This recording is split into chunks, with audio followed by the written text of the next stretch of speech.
আসসালামু আলাইকুম ওরহমতুল্লাহি ওবরাকাতু। তোহা তাহিয়া চ্যানেলের পক্ষ থেকে সবাইকে স্বাগতম। ধারাবাহিকভাবে একটি বই আপনাদের সাথে শেয়ার করব ইনশাআল্লাহ। বইটি আমার অনেক পছন্দের একটি বই। বইটি সমকালীন প্রকাশনার বেলা ফুরাবার আগে, শ্রদ্ধেয় আরিফ আজাদ স্যারের লেখা। বইটির প্রথম প্রকাশ 21শে গ্রন্থমেলা 2020। শুধুমাত্র গবেষণা, শিক্ষা ও সচেতনতার উদ্দেশ্যেই বইটি আপনাদের সাথে শেয়ার করা। আল্লাহ তাআলা আমার এই ক্ষুদ্র শ্রমটুকু ইসলামের জন্য কবুল করে নিন, আমিন। নিশ্চয়ই আমার সালাত, আমার কুরবানি, আমার জীবন এবং আমার মরণ সব কিছু কেবল বিশ্বজগতের প্রতিপালক আল্লাহ তাআলার জন্য। শুরুর আগে, প্রিয়নবী মুহাম্মদ সাল্লাল্লাহু আলাইহি ওয়াসাল্লাম ছিলেন সাহাবীদের চোখের মণি। তাকে এক মুহূর্তের জন্য দৃষ্টির অন্তরাল করা সাহাবীদের জন্য ছিল রীতিমতো বিচ্ছেদের ব্যাপার। নবীজির উপস্থিতি তাদের হৃদয়কে প্রফুল্ল করে তুলত। তাদের ধ্যান ধারণা, তাদের যাপিত জীবনের সকল অনুষঙ্গ আবর্তিত হতো নবীজি সাল্লাল্লাহু আলাইহি ওয়াসাল্লামকে ঘিরেই। ধু ধু মরুভূমিতে পথহারা পথিকের বুক যেমন এক ফোঁটা পানির জন্য ছটফট করতে থাকে, সাহাবীদের কাছে নবীজির সঙ্গ ছিল ঠিক সেরকম, দুর্লভ অমৃত সমান পানির মতন। নবীজিকে তারা চোখে হারাতেন। তিনি ছিলেন তাদের কাছে প্রাণের অধিক প্রিয়। যে মানুষটিকে এক পলক না দেখলে সাহাবীরা অস্থির হয়ে উঠতেন, বেকুল হয়ে পড়তেন, যার মুহূর্তকাল অনুপস্থিতি সকলকে দিশেহারা করে তুলত। একদিন সেই মানুষটি যখন দুনিয়ার পাট চুকিয়ে বিদায় নিলেন, দুনিয়ার জীবন ছেড়ে পাড়ি জমালেন অনন্ত অসীম জীবনের পথে, সাহাবীদের মনের অবস্থা তখন কেমন হয়েছিল। প্রিয়তম মানুষটার সাথে দুনিয়ায় আর দেখা হবে না, একসাথে বসে গল্প করা হবে না, ইয়া রাসূলুল্লাহ বলে সম্বোধন করা যাবে না, তার ডাকে লাব্বাইক বলে হাজির হওয়া হবে না। এমন দৃশ্যগুলো কল্পনা করা কি সাহাবীদের জন্য খুব সহজ ছিল? ছিল না। নবীজিকে হারিয়ে সাহাবীদের হৃদয়ে যে বিচ্ছেদের ঝড় উঠেছিল, সেই ঝড়ের খানিকটা আমরা বুঝতে পারি ওমর রাদিয়াল্লাহু আনহুর ঐতিহাসিক সেই ঘটনা থেকে। নবীজি সাল্লাল্লাহু আলাইহি ওয়াসাল্লামের মৃত্যুর দিন ওমর রাদিয়াল্লাহু আনহু একেবারে পাগলের মতো হয়ে গেলেন।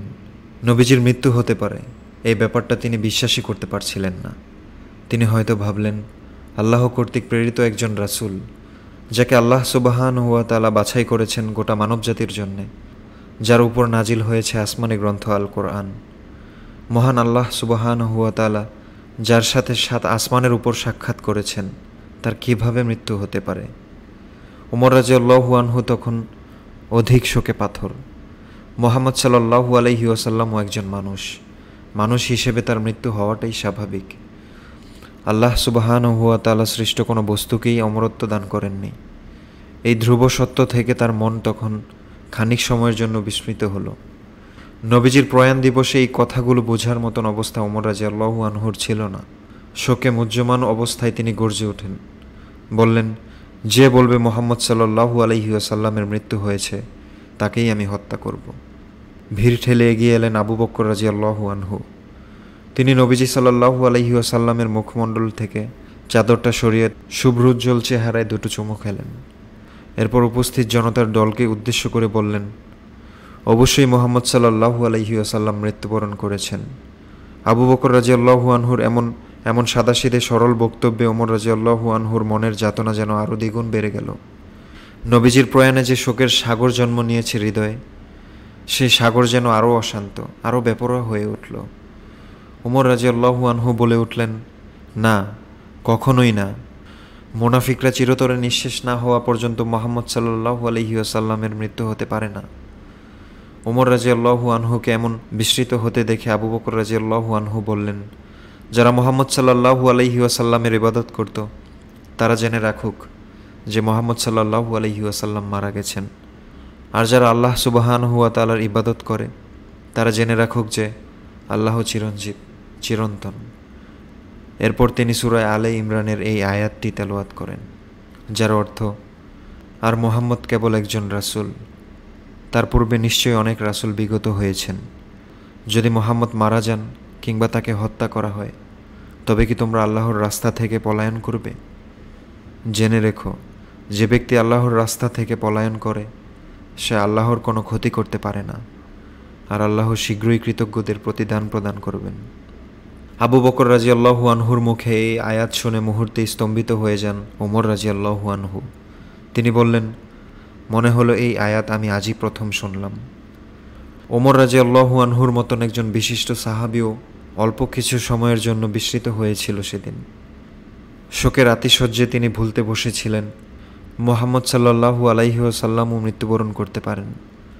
একজন নবী, প্রেরিত রাসূল, আসমানি কিতাবের ধারক বাহক, জগতে পদচিহ্ন রাখা সর্বশ্রেষ্ঠ মানুষ, এমন মানুষেরও মৃত্যু হতে পারে?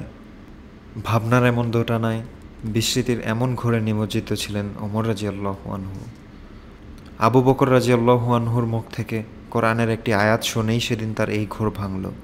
বুঝতে পারলেন অতি শোকে এক মহাসত্য, এক মহাবাস্তবতা থেকে তিনি বিচ্যুত হয়েছেন। এমন নয় যে এই আয়াত এর আগে ওমর রাদিয়াল্লাহু আনহু শোনেননি।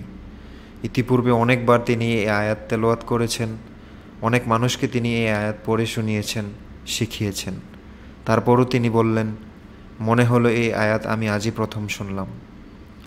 এই যে আবু বকর রাদিয়াল্লাহু আনহুর একটি ছোট্ট রিমাইন্ডার, একটি ছোট্ট নাসিহা, এতেই ওমর রাদিয়াল্লাহু আনহুর বিস্মৃতি অন্তর জেগে উঠেছিল সেদিন। যে মহাসত্য থেকে বিচ্যুত হয়েছিলেন তিনি, আবু বকর রাদিয়াল্লাহু আনহুর একটা ছোট্ট কথা সেদিন তাকে টেনে নিয়ে এলো পরম বাস্তবতায়। তার অন্তর উপলব্ধি করল সত্যটাকে। উপস্থিত সকল সাহাবীও বুঝলেন যে নবী সাল্লাল্লাহু আলাইহি ওয়াসাল্লামেরও মৃত্যু হতে পারে। যদি সেদিন আবু বকর রাদিয়াল্লাহু আনহু উমর রাদিয়াল্লাহু আনহুর এই ভুল না ভাঙতেন, তাহলে মুসলিম শিবিরে শিরিকের মতো একটা পাপ হয়তো শেকড় গেড়ে বসত। এই ঘটনা বলার উদ্দেশ্য হলো এই, একটি নসিহা, একটি রিমাইন্ডার, একটি উপদেশ মাঝে মাঝে অনেক গুরুত্বপূর্ণ ভূমিকা রাখে আমাদের জীবনে। বিস্মৃতির অতল তলে তলিয়ে যাওয়া আমাদের হৃদয়গুলোকে জাগিয়ে তুলতে এরকম নাসিহার খুব বেশি দরকার মনে করি। একটি আয়াত কিংবা হাদিস অথবা একটি বাক্যও বদলে দিতে পারে আমাদের জীবন, হৃদয়ে মেলে দিতে পারে ভাবনার ডালপালা। বিস্মিত অন্তরকে নতুন করে জাগাতে, মরচে ধরা ইমানকে ঝালাই করতে, অবাধ্যতার অন্ধকার থেকে আমাদের তুলে আনতে অনেক সময় একটি লাইনও যথেষ্ট হতে পারে। জীবনের উদ্যম ফিরে পেতে, মহান রবের দিকে প্রত্যাবর্তনের জন্য এরকম রিমাইন্ডারের বিকল্প নেই। সেই রিমাইন্ডারের উৎস হতে পারে কোনো সত্যিকার আল্লাহওয়ালা ব্যক্তির সহচর্য, হতে পারে ভালো কোনো আলিমের লেকচার, ভিডিও, কোনো ভালো স্কলারের লেখা আর্টিকেল, কিংবা ভালো কোনো দিনী পরামর্শমূলক বই। এই উৎসগুলো আমাদের ইমানকে ঝালাই করতে সহায়ক ভূমিকা পালন করে। এসবের সাথে জীবনকে ওতপ্রোতভাবে জড়িয়ে ফেলতে পারলে পথ হারাবার আশঙ্কা ক্ষীণ হয়ে আসে। একজন সাহাবীর ঘটনা এক্ষেত্রে উল্লেখযোগ্য মনে করছি। যতক্ষণ নবীজি সাল্লাল্লাহু আলাইহি ওয়াসাল্লামের সহচর্যে থাকতেন, ততক্ষণ তার মনে হতো যেন তিনি জান্নাতের বাগিচায় হেঁটে বেড়াচ্ছেন। মনে হতো জান্নাতের সৌন্দর্য, জান্নাতীদের বিচরণ, কলকল নহরের ধ্বনি সব কিছুই চোখের সামনে দেখতে পাচ্ছেন। নবীজির কাছাকাছি থাকলে তার অন্তর সারাক্ষণ আল্লাহর ভয়ে কাঁপতে থাকে, হৃদয় টইটুম্বুর থাকে ইমানে। কিন্তু যখনই তিনি নবীজির সহচর্য ছেড়ে নিজের ঘরে যেতেন, তখনই যেন সব কিছু থেকে ছিটকে পড়তেন, স্ত্রী, সন্তান, সংসারের ভাবনায় ডুবে যেতেন। এই ব্যাপারটা তাকে খুব পীড়া দিত। ভাবতেন, নবীজির সহচর্য ছেড়ে আসলেই বুঝি তিনি মুনাফিক হয়ে যান, না হয় তার কাছ থেকে বিদায় নেওয়া মাত্র কেনই বা তার মনে হয় যে তিনি দুনিয়ার ভাবনায় ডুবে গেছেন। স্ত্রী, সন্তান, সংসার কেনই বা তার কাছে অধিকতর প্রিয় হয়ে ওঠে, কেন তিনি আবদ্ধ হয়ে পড়েন দুনিয়ার শেকলে। এই চিন্তাগুলো যখন তার হৃদয়পটে উদয় হতো, তখন তিনি অঝরে কাঁদতে শুরু করতেন। এত বেশি কাঁদতেন যে মনে হতো তার খুব প্রিয় কোনো মানুষ বুঝি মৃত্যুবরণ করেছে, যেন কোনো এক নিদারুণ বিচ্ছেদ ব্যথায় তিনি কাতর। একদিন আবু বকর রাদিয়াল্লাহু আনহু তাকে এভাবে কাঁদতে দেখে কান্নার কারণ জানতে চাইলেন। ওই সাহাবী বললেন, আমি যখন নবীজির সহচর্যে থাকি, তখন মনে হয় আমি যেন জান্নাতে হেঁটে বেড়াচ্ছি। আমার হৃদয় তখন হিদায়েত, নূর আর ইমানের জোয়ারে টইটুম্বুর থাকে। কিন্তু যখনই ঘরে ফিরি, মনে হয় যেন দিন থেকে ছিটকে পড়েছি, দুনিয়াকে আপন করে নিয়েছি, মুনাফিক হয়ে গেছি। নবীজির সাথে থাকলে একরকম লাগে, তাকে ছেড়ে এলে অন্যরকম। আমি জানি না কেন আমার এমন হয়, কেন আমি দুই সময় দুরকম অনুভূতি পাই। তখন আবু বকর রাদিয়াল্লাহু আনহু বললেন, তোমার মতো আমার সাথেও ঠিক একই ঘটনা ঘটে। নবীজির পাশে যখন থাকি, মনে হয় এই তো দেখতে পাচ্ছি জান্নাত, এই তো সবুজ মিনার, ওই যে টলটলে স্বচ্ছ পানির ঝর্ণা, সবুজ গালিচার মতন দিগন্ত বিস্তৃত মাঠ।